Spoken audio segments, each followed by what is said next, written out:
ดุยันเตมหาวิราธรรมเทศนังสวากตังธรรมังธรรมมุตตมังปัจจังอรหัตนังกโรมา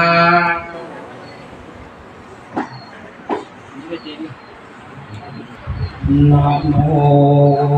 ตัสสะภะคะวะโตอะระหะโตสัมมาสัมพุทธัสสะนะโมตัสสะภะคะวะโตอะระหะโตสัมมาสัมพุทธัสสะนะโมตัสสะภะคะวะโตอะระหะโตสัมมาสัมพุทธัสสะสัพเพสังขาราปริจจตินะครับที่เจ้าภาพเอาบอกข่าวทางโซเชียลในตอนนี้คือซองทางโทรศัพท์สื่อสารบอกข่าวไว้ไปหลังเก็บกล้องยาที่โกโก้กีฬาเป็นในวงการมาราชไทยไปทำลายครับเป็นดวงวิญญาณใช้สังขารของสมณนิ่งมาตระกูลมั่งมงซึ่งคนนั้นนิ่งเป็นพ่อที่ดีของลูกให้คุณดีไซน์ของลูกเป็นคนดีมีการศึกษามีทำเรียนมีครูบาอาจารย์เป็นข้าราชการให้ทำความตายจะได้ถูกกับกล่าวตายเนาะสาธุสาธุสาธุอาหังวันตามิสัพพะวัตถุสันนังสัพพันโตสังฆมาทะนิพันเตสาธุโอกัสสะคาเดสัพพะเด็กเพียงขวตันสหปาริวันตันไหลลาภทุกภาคนานาอันบุญสัทธาผู้ฆ่าตั้งหลายได้คงไว้มาตกแต่งสัพพะแห่งตนาอันหามาด้วยจอประกอบด้วยเจตนายังเมื่อได้ท้าแต่งงานได้คืดหลับสร้างยังของกินของทานบ่ได้แบ่งปันยุดเราตอนได้กินก่อนทานลุงบ่ทานได้แบ่งผูกเก็บส่วนตอนได้ด่วนลูกเอายามเมื่อมัวเมาทุกแต่งได้ผู้อยากแข่งเกี่ยวกายของทานตั้งหลายทุกต่ำในคำยำที่เขียนในเขียนจากคำอันบ่ชอบของทานตั้งหลายทุกต่ำหยอกกว่าเก่ายามเมื่อมัวเมาแหกหอประการได้พอกัดสีดำเกลือได้ตีเล็กอ่อนเขาจากอื่นอ่อนบนกินหูได้ยินออกปากปิดกำหักคุณได้ไม่จะแข่งขนาบกำไล่ยาปลาโลมีโมโหผิวโขนผู้ฆ่าตั้งหลายก็หูว่าเป็นโตดและเป็นกรรมก็ได้พบย้ำเดือนตาได้ออกปากว่าลูกงานตั้งเกลือลูกหลานได้มาไกลได้ครับได้จำนี้ก็กลัวเป็นวัดอีกรรมกำปากกลัวเป็นบาปเป็นกรรมตอนใดกระทำผ้าฝังนอนดื้อหนังเกี่ยวกายเงือไทยน้ำลาย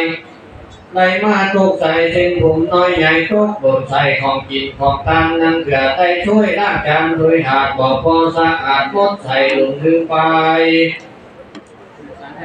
พรั่งพาด้วยความประมาทนาสาก็กลัวเป็นไทยญาติคนใหญ่จริงได้ตกแต่งนำมายังผู้พักผู้ขาอาจารย์ทรงออกเข้าตอกดอกไม้และเทียนไฟนั่งสุกันดูตะกะใส่ติดจอย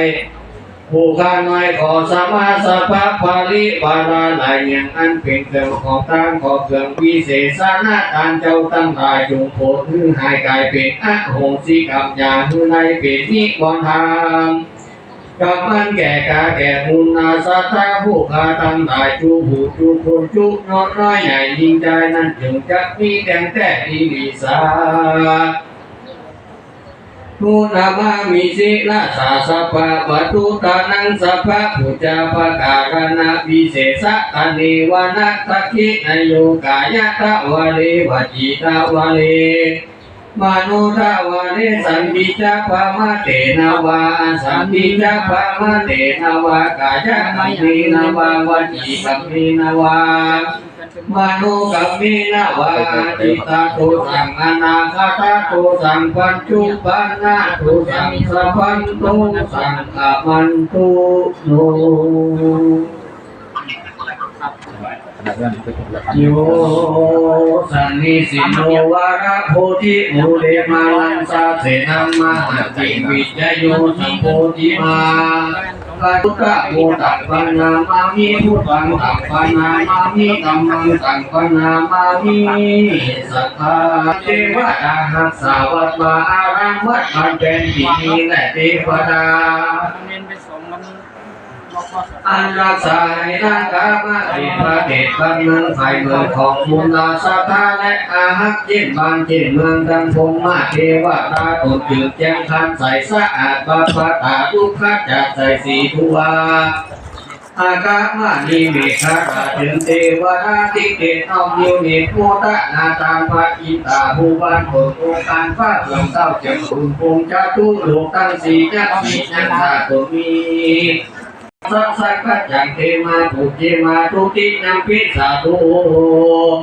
กาสามายังพันติอิมานิอากิมาทุกุภาราจตังนังโอตนาภิกาหารัตนังสหพุจุปการณาวิเศษตานังภาชนะตานังตาเปตัวพุทธา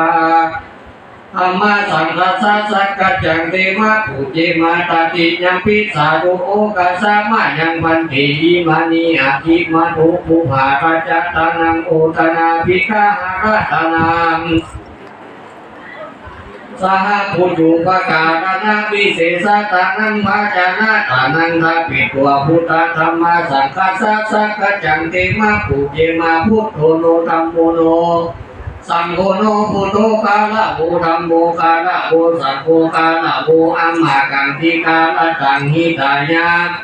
สุขายะญาวานิพานายะสังวัตันตุโนอนิจจาวัฏสังขาราอุปาทวยธรรมิโนอุปาจิตวานิโรชันติเตสังอุปสมโมทุโขเจอกันครั้งนะครับวินัยสายแปลงนะครับต่อไปรวบๆล้างๆเลยนะครับล้างๆนะล้างๆกันชอบเป็นออกมาแล้วครับในสามเณรรับประเคนแทนสามเณรรับวะริวหาปุราปะริปุเรนติสาครังเอวะเมวะอิโตทินังเปตนังอุปกัปปติอิจิตังปัฏฐิตังตุมหังคิปะเมวะสมิจจตุสัพเพปุเรนตุสังคปาจันโตปันนะระโสยะถามณิโชติระโสยะถาวิวาจันตุสัพพะโลกโควินาศตุมาเตภวัตวันตรายโยสุขีติขายุโกภวะอภิวาทนาสิริสนิ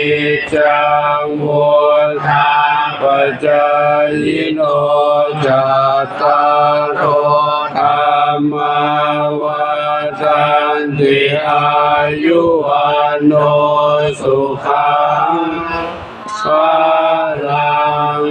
ตุสัพพมังคลังราคันตุสัพพเทวตา